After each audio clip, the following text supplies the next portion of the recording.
Après un mois de pause, la rétro de l'actualité revient sur Gabon 24. Madame, Messieurs, c'est toujours un plaisir de revivre avec vous les faits marquants de l'actualité de ces derniers jours au programme.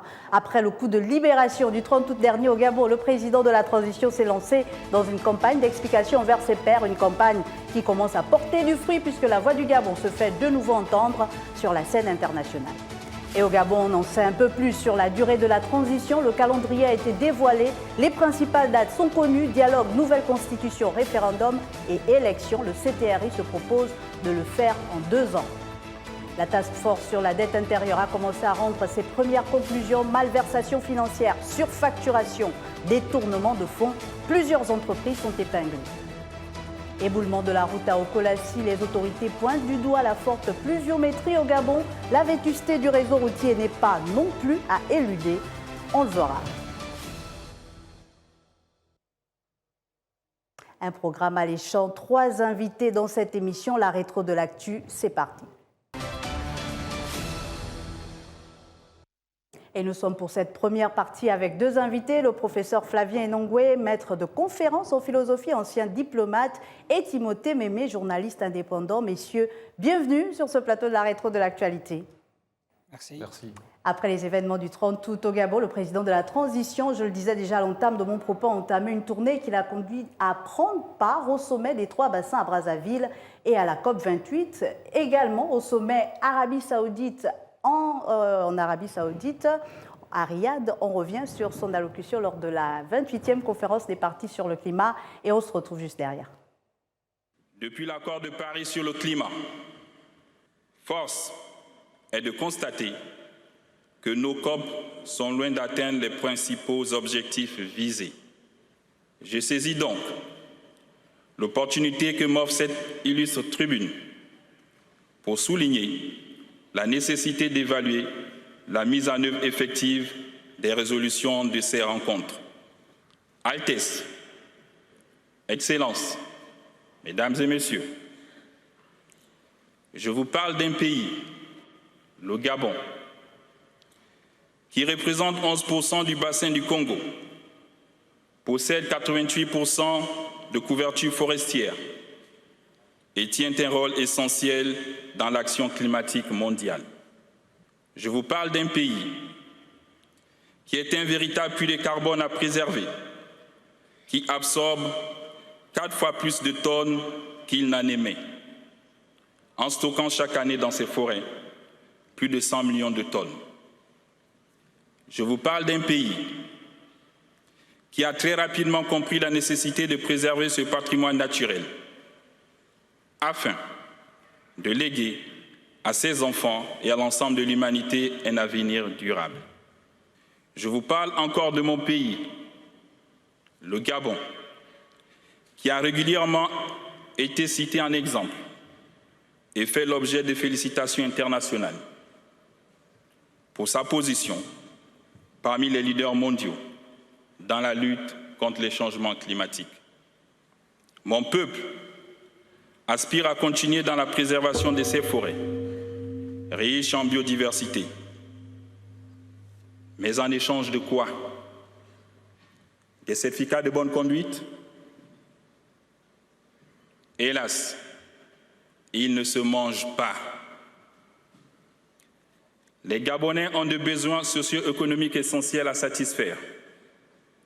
Il m'apparaît donc impératif de reconnaître et récompenser ce rôle crucial que jouent les forêts du Gabon dans la préservation de la biodiversité, l'absorption du CO2 et la protection des écosystèmes. Alors, messieurs, on vient d'écouter le président de la transition à la tribune de la COP28. Grande phrase dans ce discours où il vante les mérites du Gabon, la conservation en échange de quoi? Les certificats de bonne conduite, il s'interroge. Hélas, ils ne se mangent pas. Peut-être votre commentaire à l'entame de cette émission. Timothée Mémé, je vous vois sourire. Oui, bon, la voix du Gabon ne pouvait que se faire entendre. Le Gabon, je le rappelle, c'est quand même 13 parcs nationaux. C'est vrai, il veut peut-être une contrepartie, mais je crois que les bailleurs de fonds avaient promis une contrepartie pour cet effort du Gabon dans ce qui est de la préservation de la biodiversité.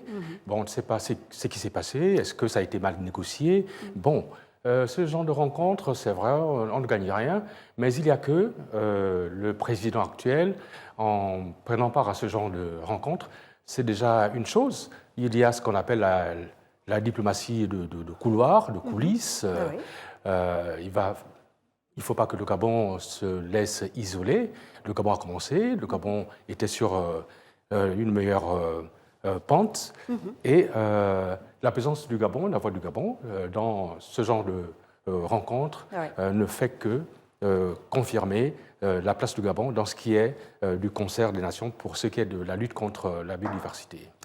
Flavien Enongwe, la lutte contre les changements climatiques, le Gabon garde le cap. Est-ce que c'est dire que le président de la transition s'inscrit déjà dans la continuité de ce que les autorités déchues avaient entamé? Est-ce qu'il faut rester sur ce postulat de la conservation après avoir écouté le président de la transition, ou il faut aller plus loin? Quand on voit d'ailleurs dans nos provinces, à l'intérieur du pays, le conflit homme-éléphant par exemple, qui est une des conséquences de la surconservation, j'ai envie de l'appeler comme ça là. Est-ce qu'il faut commencer aujourd'hui à penser à autre chose? On a conservé durant des années, on a 13 parcs nationaux, on a un pays recouvert à plus de 80% de forêts. Est-ce qu'il faut continuer puisque nos efforts ne sont pas récompensés?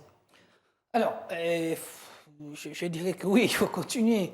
C'est-à-dire que vous avez posé la question de savoir, faut-il aller plus loin? C'est-à-dire qu'en remontant le temps, la première politique de conservation a été mise en place sous Léon-Mba, et depuis lors, cette politique est allée crescendo. Et le problème, c'est qu'aujourd'hui, nous sommes arrivés à un point où les efforts que nous faisons devaient pouvoir trouver un écho, parce que c'est un problème global qui ne peut pas être résolu uniquement dans notre sphère nationale. Et c'est voilà pourquoi le président de la transition a eu cette phrase que vous avez rappelée, mais qui en réalité pose le problème de comment concilier les impératifs, n'est-ce pas, de préservation de l'environnement et les impératifs de développement économique. Finalement. Et donc, du coup, autant notre action sur la scène internationale à la matière, qui est constante ou du moins croissante depuis le sommet de Rio, mérite que ceux qui polluent le plus, contribuent le plus. Comme on les appelle les pays pollueurs, les pollueurs-payeurs. Voilà, contribuent le plus et surtout respectent leurs engagements. Voilà pourquoi dans le propos du président de la transition, il a été aussi question de dire il faudra que nous fassions le point sur les engagements pris par les uns et les autres, parce qu'il n'y a pas certains qui doivent faire des efforts constants et d'autres qui, lorsqu'il va falloir faire des efforts pour accompagner, n'est-ce pas, cette politique de préservation de l'environnement, ne se presse pas à la matière. Mais alors ce point, on en parle déjà depuis la COP de Paris, la COP 21, et jusqu'à présent, malheureusement, les financements ne suivent pas, et pourtant, on avait déjà parlé de la mise en place d'un fonds pertes et dommages qui, lors de la première journée de cette COP 28, a été remis sur la table. Les pays se sont engagés à accélérer la mise en place de ce fonds, mais jusqu'aujourd'hui, ça piétine. Est-ce qu'il faut rester sur ce postulat d'attendre toujours que les pays pollueurs finissent par nous donner une contrepartie, ou est-ce qu'il faudrait penser à un autofinancement aussi? Si, mais ça existe. C'est-à-dire que autant, vous l'avez bien remarqué, et d'ailleurs à la COP 21, puisque en ce moment-là, je suivais quand même un peu ces questions-là de façon tout à fait assidue. Le Gabon, par le biais du ministre des Affaires étrangères de l'époque, Issa Zengondé, avec le ministre allemand, présidait la commission relative aux questions de financement. Et vous avez fait bien de remarquer que, mais depuis lors, est-ce qu'il y a des avancées? Et là, à la COP 28, on a constaté qu'effectivement, il y a une avancée notable de la part donc, des pays occidentaux qui ont décidé de pouvoir, cette fois-ci, aller un peu d'âne. Mais cela ne veut pas dire que nous-mêmes, nous n'avons pas des efforts à faire. Quand même. Mais ça a existé, par exemple. Parce que c'est nous-mêmes qui vivons les inondations au quotidien, nous-mêmes qui vivons les éboulements, la sécheresse, c'est l'Afrique. Hein. Alors, et le Gabon est là aussi un pays pionnier, parce que je me souviens bien, à la première édition du One Planet Summit en décembre 2017, hein, le président de la République, Ali Bongo Ondimba, avait mis sur la table pour abonder le fonds d'adaptation. Voilà, 500 000 $.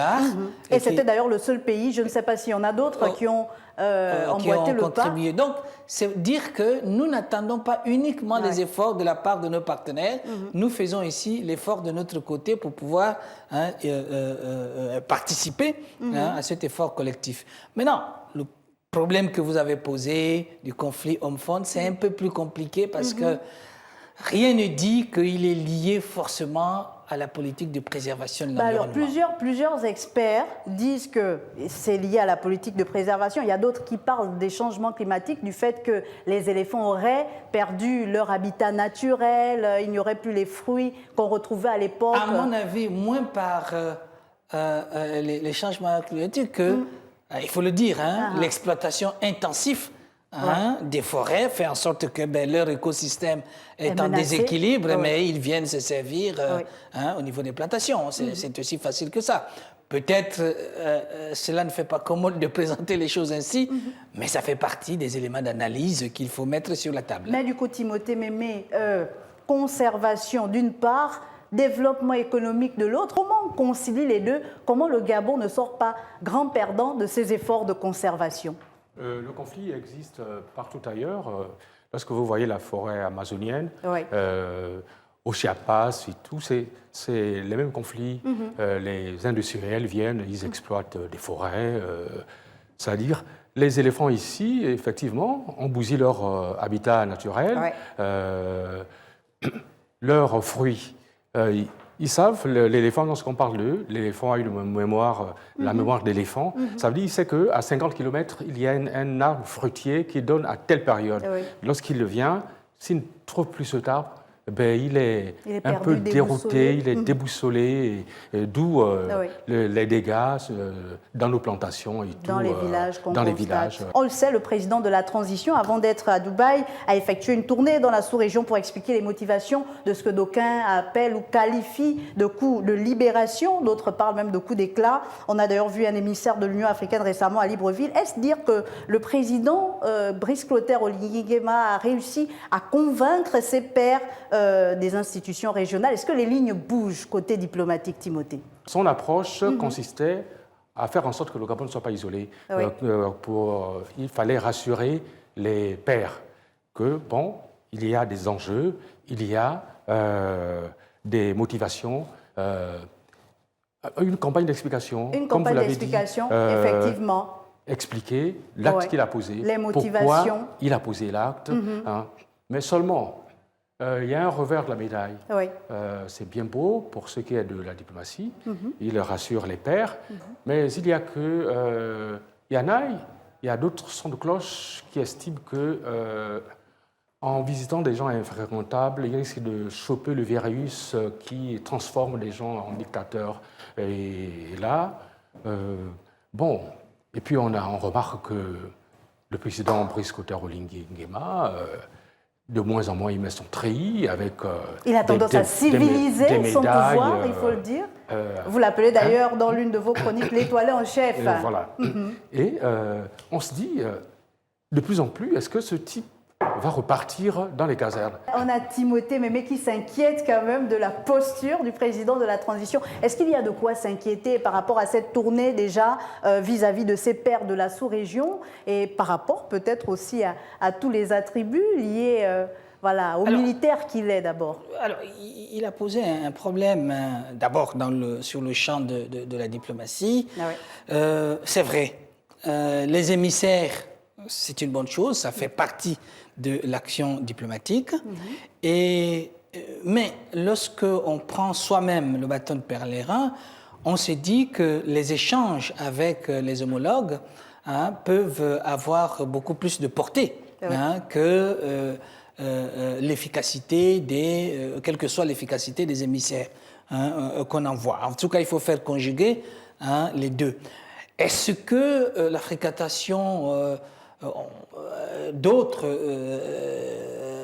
peuvent amener un leader politique ou encore un chef d'État à changer sa nature? Non, parce que, vous savez, l'ouverture à l'autre doit se passer sur la base, n'est-ce pas, des assises, confortablement, puisque, surtout dans notre cas, il y va pour essayer de voir dans quelle mesure nos partenaires peuvent nous aider à sortir de l'isolement qui n'est pas profitable en situation de crise. Ouais. Alors maintenant, sur la question de l'agenda interne, mais je pense que là, les deux questions ne sont pas forcément liées. Bon, lui, un homme de médias, effectivement, il analyse les changements qu'on peut voir dans la perception, mais néanmoins...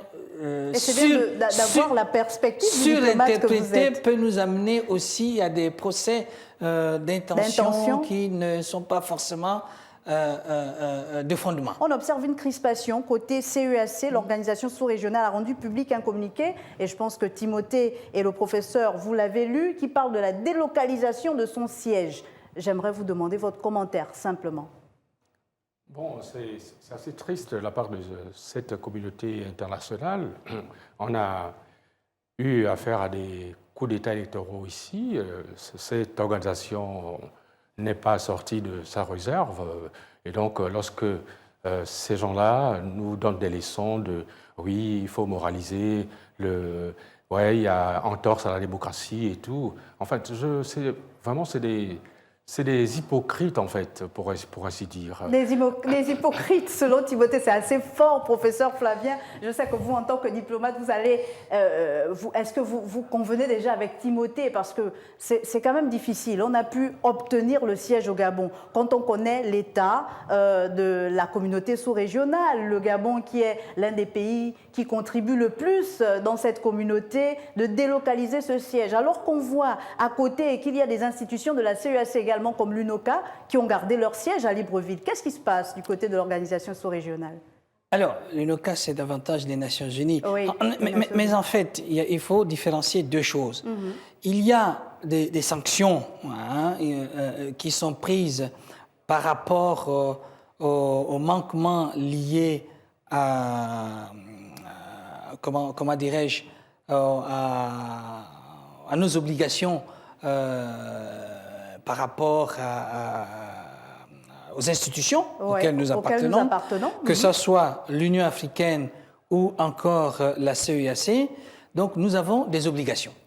Et il y a rupture de l'ordre constitutionnel, c'est un fait, et on s'attend à un certain nombre de sanctions. Là, il n'y a pas d'autre chose à faire. Oui. Mais c'est de l'ordre de la suspension de la participation aux instances. Et c'est ce qu'on a vu avec, dans le cadre de l'Union africaine. Ce qui est étonnant, c'est que la CEAC soit allée plus loin, proposer, ou du moins décider de la délocalisation temporaire du siège de la CEAC. On s'interroge sur les fondements d'une telle décision dès lors que la situation sécuritaire ne le justifie pas. Donc, on est obligé d'imaginer que peut-être y a-t-il un agenda caché. Je préfère ne pas y penser. Parce que si c'était le cas, ce serait quand même trop cher payé pour la CEAC que de s'aventurer dans ce genre de décision. On peut simplement prendre acte et laisser. Ce ne sera pas la première fois qu'on laisse une décision internationale sans lendemain. On aborde le pan politique interne de notre émission, peut-être un peu au pas de course. On l'a vu le 1er décembre, le Premier ministre, pour ne pas me répéter, a fait sa conférence de presse sur le point de l'appel à contribution. 15 000 contributions dans plusieurs secteurs ont été relevées par Raymond Donsima. On connaît aujourd'hui le calendrier de la transition avec plusieurs dates clés. On a quand même envie de se demander, est-ce que ce chronogramme programme est réalisable dans la durée, puisqu'on retient que c'est 2 ans seulement, surtout que l'objectif est de restaurer les institutions. Timothée. 2 ans, de mon point de vue, me semble assez court. Hein. C'est quand même restaurer les institutions. Ah, il y a l'Assemblée constituante, il y a la concertation nationale. Donc, en fait, c'est du travail, c'est comme un grand chantier. Oui. Qui Il faut prendre le temps de repenser l'État. C'est pas en 2 ans qu'on va penser toutes ces plaies, oui. comment dire, occasionnées depuis 56 ans, le règne des Bongos. Donc il y a tout un chantier, il y a des choses à faire. 2 ans me semble insuffisant. Flavie, donc vous allez vous exprimer sur la durée, mais encore un peu plus, parce qu'actuellement, il n'y a ni opposition ni majorité au pouvoir. Les Gabonais sont donc appelés à prendre part en avril prochain au dialogue national. Comment, dans la forme, cela pourrait se faire? De la position d'observateur, qui est la mienne aujourd'hui, on va penser que c'est un système d'entonnoir. Hein, c'est-à-dire que la consultation actuelle est la phase la plus large. Oui. Hein, vous avez donné, vous avez rappelé les chiffres donnés par le Premier ministre, c'est-à-dire 15 000 contributions. Voilà, 15 000 contributions. Évidemment, il ne s'agira pas d'organiser des assises qui vont réunir 15 000 personnes.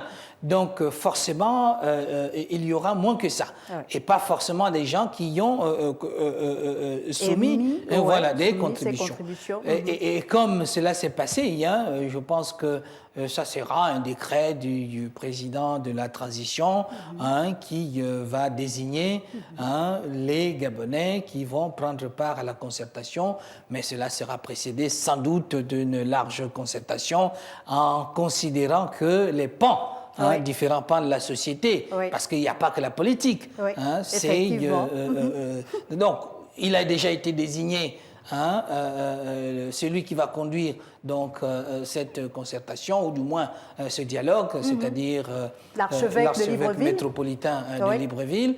Et au fur et à mesure, je pense que le bureau sera connu et puis les composantes qui vont se retrouver. Est-ce qu'il ne fallait pas s'attendre, après la prestation de serment, à ce que le président de la transition mette en place cette assemblée constituante? Pourquoi avoir d'abord préféré un parlement normal, entre griffes, à l'assemblée constituante qui n'interviendra qu'en 2024? Mais pour une raison simple, c'est-à-dire que la constituante n'est là que pour examiner la Constitution. Donc, dès lors qu'elle n'est pas encore disponible, ce n'est pas encore à l'ordre du jour, donc l'Assemblée fait autre chose. C'est-à-dire, elle vote les lois. Elle consent l'impôt. Elle consent l'impôt et elle accompagne, ou du moins fait son travail d'évaluation du travail gouvernemental pendant cette période. Donc, entre juin et août, voilà, ce sera une constituante, donc pour travailler sur la Constitution. Et au terme de ça, cette Constitution est là, après cet entonnoir, vous voyez, on revient encore au peuple, voilà, parce qu'à la phase la plus large possible, pour que le peuple se prononce sur cette Constitution, pour donner vraiment le caractère populaire de l'assentiment des Gabonais à ce texte fondamental.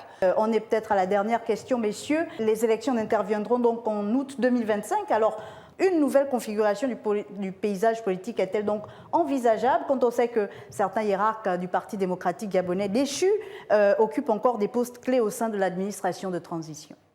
C'est là la grande difficulté. Il n'y a plus d'opposition ni de majorité.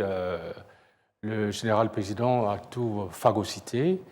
Et donc on se demande qui sera candidat. Et même dans la charte, il y a des non-dits. Lorsque vous êtes au gouvernement, lorsque vous occupez un poste nominatif, vous ne pouvez plus. Mais sauf qu'on ne la charte ne dit rien sur... Il y a un vide juridique un quasiment vide sur le président le lui-même. président lui-même. Pour terminer, est-ce qu'il faudrait penser, envisager l'éclosion d'un nouveau paysage politique au Gabon, d'oublier le Parti démocratique gabonais pour avoir, pourquoi pas, d'autres formations politiques qui émargeraient le temps de la transition? L'existence du Parti démocratique gabonais n'est pas antinomique à l'existence d'autres partis. Hein. Du tout. Je pense que le pluralisme qui a été acté en 1990 doit pouvoir continuer. Ouais. Et maintenant, le sort du Parti démocratique gabonais, c'est aux instances du Parti démocratique gabonais d'en décider. Bien Mais sûr. ce n'est pas l'alpha et l'oméga de la vie politique gabonaise. Effectivement. Ça a été le cas pendant le Parti unique, moins pendant la période où il a été le parti dominant, et ce n'est plus le cas depuis le 30 août. J'espère que l'occasion sera celui d'avoir un peu plus de lisibilité de l'offre politique, parce que autant le Parti démocratique gabonais était un parti occupait une place monopolistique, autant il y avait une myriade d'acteurs politiques qui de ne l'opposition.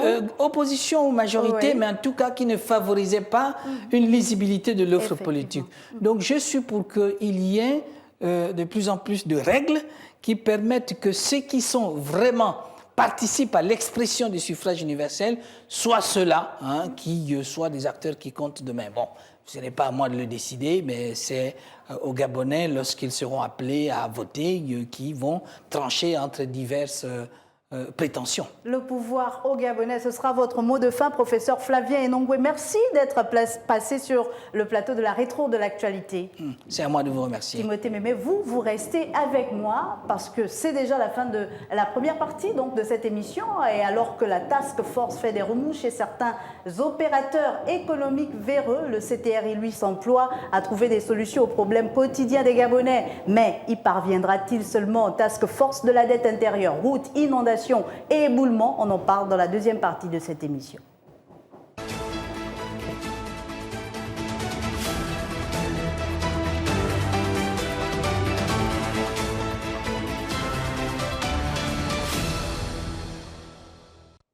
Deuxième partie de la rétro de l'actualité. Timothée Mémé, journaliste indépendant, est toujours avec moi sur ce plateau. Merci d'être là, cher aîné. Et Innocent Badouma, journaliste économique à l'Union, nous a rejoint. Bienvenue Innocent sur ce plateau que vous connaissez d'ailleurs déjà. Alors messieurs, c'est un véritable scandale financier, ce qui ressort de la Task Force sur la dette intérieure. Plusieurs entreprises épinglées pour des détournements de fonds ou autres surfacturations. On regarde cet élément que je vous propose et on se retrouve juste derrière. Visant à suivre la finalisation des travaux des précédentes task force, la vérification de la dette intérieure au moment de la prise de pouvoir par les acteurs du Comité pour la transition et la restauration des institutions a livré récemment les premiers résultats 60 jours après leur mise en place. S'agissant de l'Agence nationale des parcs nationaux, le bilan est frappant. Faux et usage du faux, usurpation flagrante de titres de colonel et commandant. Fausse déclaration de qualification et de compétences, mauvaise gestion et utilisation frauduleuse des fonds liés au contentieux, utilisation abusive des fonds dans le fonctionnement, mauvaise gestion des opérations de surveillance, manque de professionnalisme dans la gestion des patrouilles ayant occasionné mort d'hommes, risque d'affrontement des armées gabonaises et congolaises dans des situations de gestion de conflits. Détournement des objectifs dédiés au fond des projets. Plus de 10 sources de financement pour l'ANPN ont été identifiées. À cet effet, la Task Force a rappelé que l'ANPN avait reçu plus de 85 milliards de francs CFA au cours de ces dernières années et aucun projet concret d'infrastructure réalisé, avançant comme preuve accablante l'absence de locaux. C'est à ce titre que la Task Force a recommandé la suspension des activités du directeur technique et de son adjoint. Alors on le voit bien, messieurs, que c'est l'Agence nationale des parcs nationaux qui est ici citée dans cet élément, même s'il y a eu plusieurs entreprises épinglées par ce rapport à mi-parcours de la task force qui se tient toujours au niveau du Gabon sur la dette intérieure. Comment est-on arrivé là? C'est quand même la première question que j'ai envie de vous poser. Alors, il n'y a pas de suivi, aucun contrôle. L'État, est-ce que ne s'est pas fait flouer pendant plusieurs années? Parce que finalement, ce sont les mêmes entreprises qui n'achevaient pas les chantiers sur le terrain qui recevaient de l'argent et qui se mettaient encore à dire à l'État qu'il leur devait de l'argent. Alors, comment on explique la situation, Innocent? Je vous vois sourire. C'est simplement, je souris parce que c'est incompréhensible. Ah ouais. On a plusieurs chantiers comme ça qui ont, parfois les entreprises ont reçu des préfinancements parce que c'était l'idée que l'État préfinance ces entreprises pour que ces entreprises puissent réaliser des travaux. Mais là, c'est un flou total, que ce soit la question de bassin versant, parce que là encore on parle d'inondation, voilà. Les bassins versants, 40 milliards d'un projet qui devait servir à construire des bassins versants et donc à irriguer de l'eau, mais là, rien de vu. Il était question, par exemple, de construire 1070 logements avec 40 milliards pour reloger les populations afin, quand elles sont sinistrées. Qui étaient sinistrées dans les zones à risque. À risque. Et donc là, 40 milliards décaissés et jusque-là, silence radio. Que du vent. Du vent. Par exemple, vous connaissez un cas comme l'Université Omar Bongo. Là aussi, il y a eu des financements. Des travaux entièrement financés. Entièrement financés. Et l'entreprise est contente de dire qu'il y a eu 800 millions de distributions en termes de rétrocommission, près de 1 milliard injustifié. Des cas comme ça, il y en a, c'est listé dans le rapport de la task force. Oui. Et ce qui est extraordinaire, c'est cela. Alors, Marielle, quand tu dis qu'on ne comprend pas ce que les entreprises font, mais en réalité, on regarde du côté des entreprises, mais il faut aussi regarder du côté de l'État. C'est-à-dire ceux qui exécutaient les travaux. Je prends un cas classique. Les chefs d'entreprise savent, par exemple, que l'aménagement d'un tronçon de route en latérite, c'est autour de 10 à 15 millions. D'accord. Et donc, quand celui qui signe l'accord de marché facture à 30 millions, il le fait exprès. Il le fait exprès parce qu'il compte sur une rétrocommission. Voilà, une rétrocommission de 15 millions. Et vous voyez que là, complètement... Toute une magouille, en fait, qui s'était installée où tout le monde était complice avec tout le monde. Tout le monde était complice, surtout ceux qui géraient les crédits, ceux qui géraient la signature. Ça, c'est de ce côté. Parce qu'en fait, l'entreprise, qu'est-ce qu'elle fait? Elle sait qu'elle est en compétition avec d'autres entreprises. Mais quand le dirigeant ou le directeur de l'institution vient dire, bon, écoute, mon frère, écoute, moi, tu vas faire le marché, mais j'ai besoin de temps. Voilà comment ça s'arrange. Donc, c'est vrai qu'il faut incriminer les entreprises parce qu'elles sont sorties du cadre du respect de l'orthodoxie financière et de tout ce qui est honnête. Mais il faut ne pas ignorer le travail de ceux qui sont dans l'administration, qui voulaient vraiment s'enrichir rapidement et toucher ces rétrocommissions. Et voilà pourquoi on a vu des maisons qui sortent de terre, des immeubles qui poussent, un directeur général qui devient riche, milliardaire, qui construit un immeuble. C'est inimaginable pour un fonctionnaire. Mais ça s'est passé parce qu'effectivement, ils étaient à la manœuvre de cette corruption. Alors Timothée, la lutte contre la corruption est donc un chantier important de la réforme des institutions au Gabon. En fait, c'est ça le problème. La corruption. C'est ça le problème de notre sous-développement. En fait, la question a gangréné pratiquement tout le tissu économique. C'est vrai, la task force parle des entreprises. Vous voyez bien, la plupart des entreprises, c'est des entreprises gérées par les expatriés, parce que, bon, eux, ils coopèrent. Bon, pour les Gabonais, ils sont ils étaient lésés à cette époque-là, les PME locales. Et donc, en fait, il n'y a pas que les entreprises. Il y a, comme disait Innocent, l'administration, les gens au trésor, les spécialistes de 10% et tout. On va vous demander 10%, le Gabonais va dire « Ah non, je ne donne pas 10%.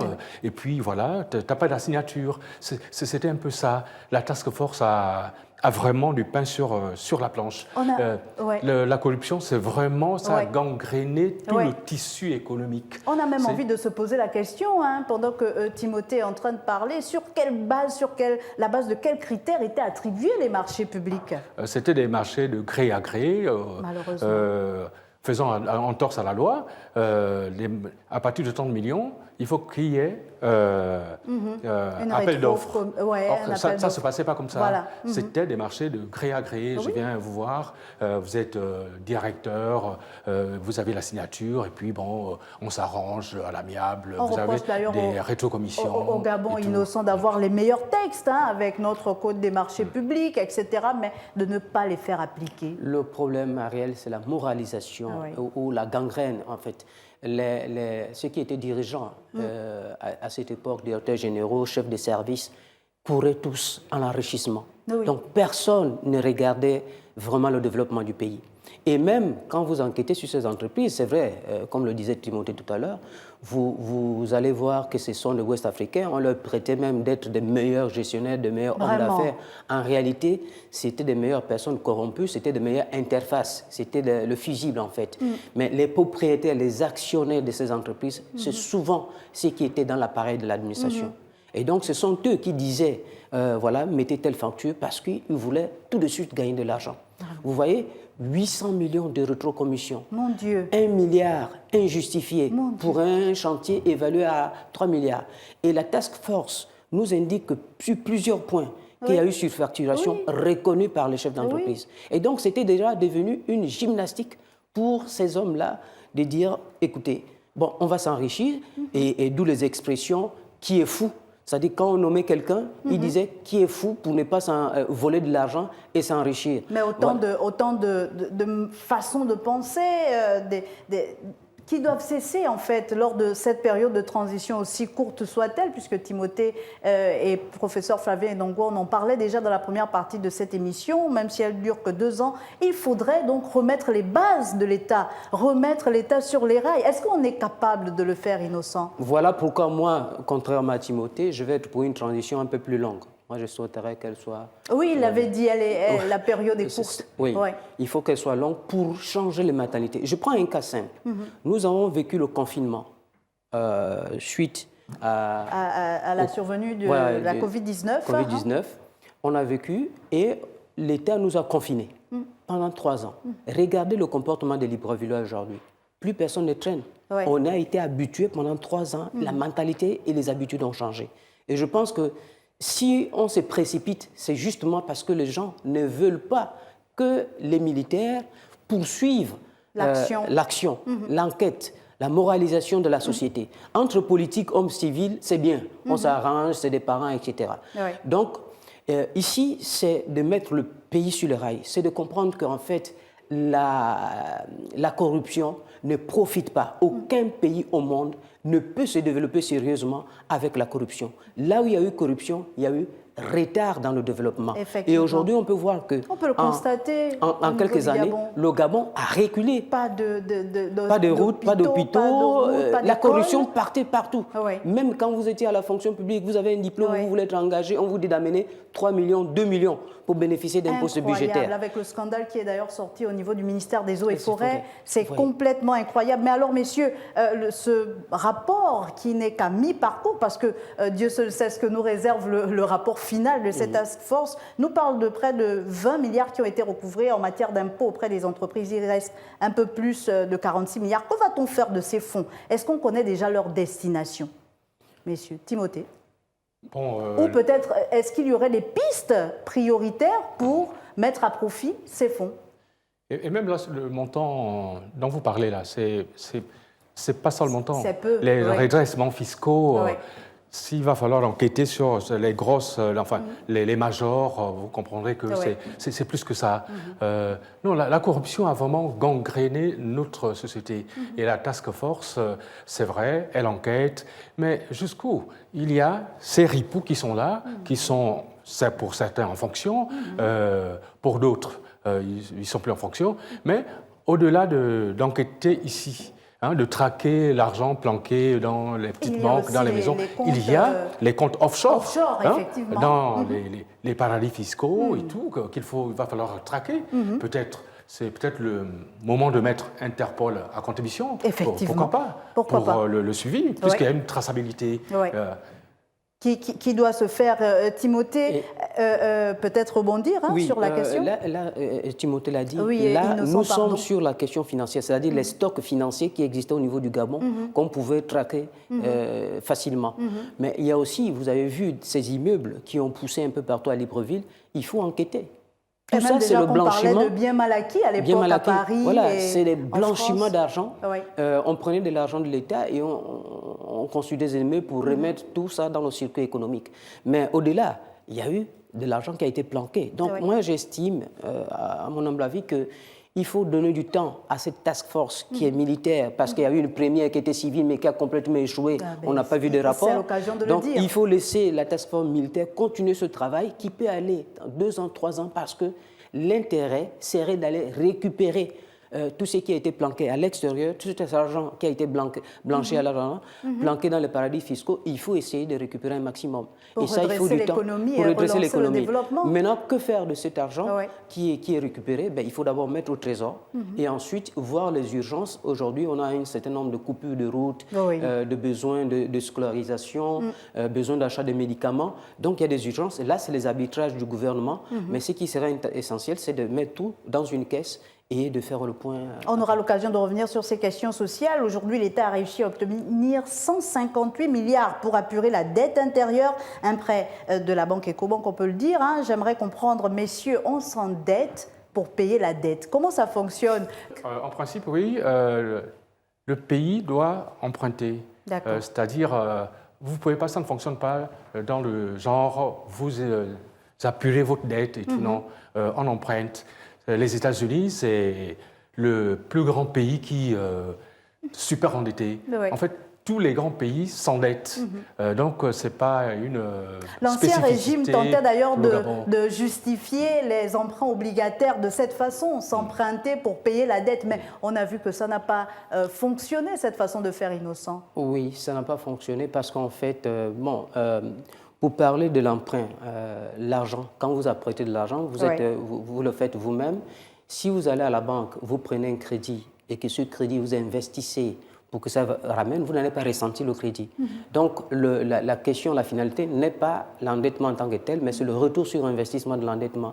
Si vous prenez un crédit 5 millions et que vous allez en boîte, vous dépensez pour les plaisirs et vous allez constater que ça va payer. Ça fonctionne ça ne va pas payer. Ça fonctionne ainsi de la même manière pour les États. On peut emprunter pour investir afin de dynamiser l'économie. La question ici, et c'est là où je souris un peu, c'est de payer la trésorerie des entreprises. C'est-à-dire que les entreprises sont en tension, l'État défait, il faut payer dans l'espoir que ces entreprises puissent relancer l'économie. Mais la réalité aujourd'hui, et j'ai discuté avant d'arriver sur ce plateau avec des chefs d'entreprise, des PME surtout. D'accord. Et là, vous pouvez raisonner même à l'échelle individuelle. C'est-à-dire qu'imaginez que quelqu'un ne vous a pas payé. C'est-à-dire votre employeur, Gabon 24, ne vous verse pas le salaire. Qu'est-ce que vous faites au quartier? Vous prenez des bons chez Mamadou, etc., pour essayer de tenir. Mais quand cet argent arrive, qu'est-ce que vous faites? Vous remboursez d'abord la dette et vous ne faites rien. Donc, vous retournez. C'est la même chose pour les entreprises. C'est-à-dire qu'elles ont tellement subi avec le Covid-19 que même si on rembourse la dette, est-ce qu'elles seront portées de réinvestir, de se relancer? Ce n'est pas très sûr. Ce qui est sûr, c'est qu'il faut trouver des mécanismes pour effectivement booster ces entreprises-là, comme les allègements fiscaux. Vous allez retrouver, par exemple, dans la task force, on dit qu'il y a à peu près beaucoup d'argent en matière de recouvrement fiscal qui soit à l'intérieur. C'est souvent des impôts qui n'ont pas été payés, soit à cause du Covid, 2020, 2021 et 2023 aujourd'hui. Maintenant, 2023, mais maintenant, là, est-ce qu'il faut fixer ces entreprises qui ne tournent pas parce qu'il y a eu crise? Est-ce qu'il faut les tenir au collet en disant rembourser? Ou bien il faut trouver des mécanismes d'allègement fiscal, de rehaussement fiscal? Ça, c'est au ministre de l'économie de réfléchir. Mais rembourser la dette pour relancer l'économie, j'ai rarement entendu parler de ça. Alors à côté, peut-être un début de solution. Messieurs, le CTRI, ou du moins les autorités de transition, ont décidé d'octroyer les marchés de moins de 150 millions aux PME locales. Donc on peut parler de début de solution, puisqu'elles étaient lésées, comme le disait déjà Timothée, tout à l'heure au profit des opérateurs étrangers. ce n'est pas nouveau, en fait. Quand vous prenez le ministre des PME, Moulungi, au début du premier septennat du président déchu Ali Bongo Ondimba, Moulungi avait parlé de la préférence nationale. Et on disait à l'époque que les marchés de moins de 30 millions devaient revenir aux PME pour leur permettre de se structurer. Mais rarement ça a été appliqué. Aujourd'hui, on passe de 30 millions à 150 millions. Oui, l'intention est bonne. Pour l'instant, pour moi, c'est une intention. Maintenant, après, il faut traduire ça dans les faits réels. Comment ça va se faire? On a vu aussi que souvent, les gens essaient de tourner des mécanismes. C'est-à-dire que si c'est pour les nationaux, eh bien, vous allez voir quelqu'un qui va susciter un national, c'est-à-dire qu'il prend quelqu'un gabonais, il le met devant. Il est propriétaire d'entreprise, mais en réalité, celui qui est derrière, c'est un Libanais, etc. etc. Donc là aussi, il faut veiller concrètement, voir comment ces entreprises gabonaises peuvent bénéficier de ces marchés et que ces marchés ne soient pas dribblés. La commande publique. Effectivement, et alors, messieurs, que le CTRI, vous conviendrez avec moi, tente de redonner du souffle aux entreprises, comme on vient de le voir avec Innocent. Il est déjà réclamé du côté des routes. Que s'est-il passé du côté du PK34, messieurs, à Okolassi, dans la nuit du 24 au 25 novembre? Mais ça, on ne peut pas mettre ça sur le dos du CTRI. Le CTRI a 2-3 mois aujourd'hui. Mais ce sont des questions qui se posent. Mais là, il faut clairement identifier les responsabilités. Les tuyaux, les poteaux électriques appartiennent à la Société des patrimoines du Gabon. Donc, c'est une société d'État qui gère ça. La SCG ne fait qu'exploiter la tuyauterie. Donc, si le courant n'arrive pas et si l'eau n'arrive pas alors qu'il y a la tuyauterie, ça, c'est la responsabilité de la SCG. Mais si le tuyau se brise parce qu'il est vieux, parce qu'il n'est pas adapté, parce qu'on l'a mis 5 mètres en deçà... Là, c'est la Société du patrimoine. C'est la Société du patrimoine. Parce que où sont placés ces tuyaux qui amènent de l'eau? C'est juste... et là, on a des grumiers qui passent au-dessous. Qui affaissent la chaussée, la voirie. Au niveau de la SAG, il faut bien préciser que la SAG construit la route. La SAG finance la route elle-même. Ce n'est pas l'État qui donne de l'argent à la SAG. Non, c'est un PPP où la SAG finance et va se faire rembourser par les péages. Voilà. Maintenant, la SAG a relevé, a fait un relevé d'eau. Donc, dans cette nuit où le tuyau s'est cassé, du 24 au 25 le volume de pluie était, le volume d'eau qui est tombé était de 160 millilitres. Alors, pour avoir une idée, 160 millilitres, ça équivaut à peu près à 8 bidons d'eau que vous versez sur une superficie de 1 mètre sur 1 mètre. Vous voyez un peu, si vous versez 8 bidons de 20 litres là-dessus, donc il y a tellement d'eau. C'est généralement l'eau que le Gabon reçoit, la zone de l'estuaire reçoit en une année. Mais en une nuit, il est tombé, effectivement... On parlait déjà de changement climatique avant que vous n'arriviez. C'est peut-être également l'occasion de le relever. C'est l'occasion. C'est une pluie cinquantenaire, c'est-à-dire que c'est une pluie qu'on voit au Gabon tous les 50 ans, qui est tombée cette nuit-là. Mais avant ça, il y a eu 2 pluies qui ont donné à peu près le même niveau d'eau. Et ce qui s'est passé, c'est que les nappes, c'est un peu comme l'éponge. Vous prenez une éponge, vous mettez de l'eau dessus, vous allez voir qu'elle va absorber. Mais si l'eau est abondante, l'éponge n'arrive plus à absorber de l'eau. C'est ce qui s'est passé avec les nappes phréatiques. Comment on conjugue avec la forte pluviométrie? Ça c'est le mécanisme de prévention. On a une direction générale de la prévention des catastrophes qui est au niveau de la direction du ministère de l'Intérieur. Voilà. On a une cellule intergouvernementale de gestion des catastrophes qui existe, qui devait en principe prévoir cela. Mais on prévoit sur la base des statistiques. Allez-y partout, vous allez rarement trouver des stations météo pour prendre les climats. C'est sur la base des prélevés, des données qu'on prévoit la gestion des catastrophes. Or, au Gabon, il n'y a rien. Donc, ce que nous faisons, c'est qu'on a un pilotage à vue et nous serons toujours surpris par des événements comme ça qui arrivent. On a vu les autorités de transition qui ont pour ambition de construire des routes transnationales. Est-ce que l'urgence n'est-elle pas d'abord nationale? Parce qu'aujourd'hui, on parle du PK34, mais c'est le même phénomène qui se produit à l'intérieur du pays, à Medouneux, et on peut citer plusieurs points comme ça du Gabon. Voilà. Lorsqu'on parle de la forte pluviométrie, en fait, c'est vraiment, ça fait partie de ce que j'appelle une sorte de piètre échappatoire. Il n'y a pas de route au Gabon, le pays est vraiment à refaire, pour parler comme le petit blogueur et tout. Tout est au point mort. C'est-à-dire, le pays en lambeaux. Regardez Libreville, la capitale d'un pays, dit-on, qui produit le pétrole depuis les années 40. Je passais encore dans les axes Pompidou, Plaine-Oretti. La capitale économique, c'est une horreur visuelle. C'est un grand maquis. Libreville, c'est un grand maquis, ça n'a rien d'une capitale. Aujourd'hui, lorsque j'entends parler de Libreville 2, pourquoi faire? Libreville actuelle n'est pas, c'est pas une capitale. Les Kingélé, les Akébé, les PK5, c'est à détruire, c'est à raser. Urbanisation, complètement dans l'anarchie totale. Une catastrophe visuelle. Il va falloir refaire tout ça. Il n'y a pas que la route qui donne des nuits blanches au comité pour la transition et la restauration des institutions. On parlait déjà des inondations et même des éboulements. On parle d'un mort du côté du PK8. Est-ce qu'il ne faudrait pas, peut-être pour la fin de cette partie, messieurs, penser à un plan d'urgence? Aujourd'hui, le CTRI va peut-être nous parler des solutions à moyen et long terme, mais à court terme, comment on gère toute cette catastrophe visuelle et peut-être ces catastrophes naturelles, Innocent? Il faut un plan d'urgence. Et le plan d'urgence, c'est de mettre un fonds.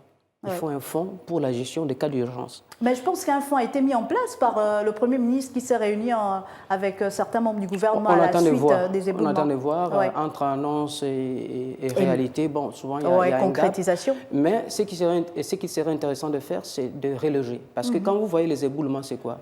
Je connais bien la zone du PK6 pour avoir grandi, mais les gens creusent, vous voyez, sur le talus, et ils installent la maison. Mais sauf que quand vous blessez la pente, vous creusez, vous blessez la pente, les eaux vont s'infiltrer sur cette pente-là et après 20 ans, après 30 ans, la terre va devenir meuble. La zone de Libreville, il y a, pour revenir sur les catastrophes, les inondations, il y a 4 raisons. Il y a la situation géomorphologique de Libreville, donc vous avez des zones de bassins et les gens construisent dans les bassins.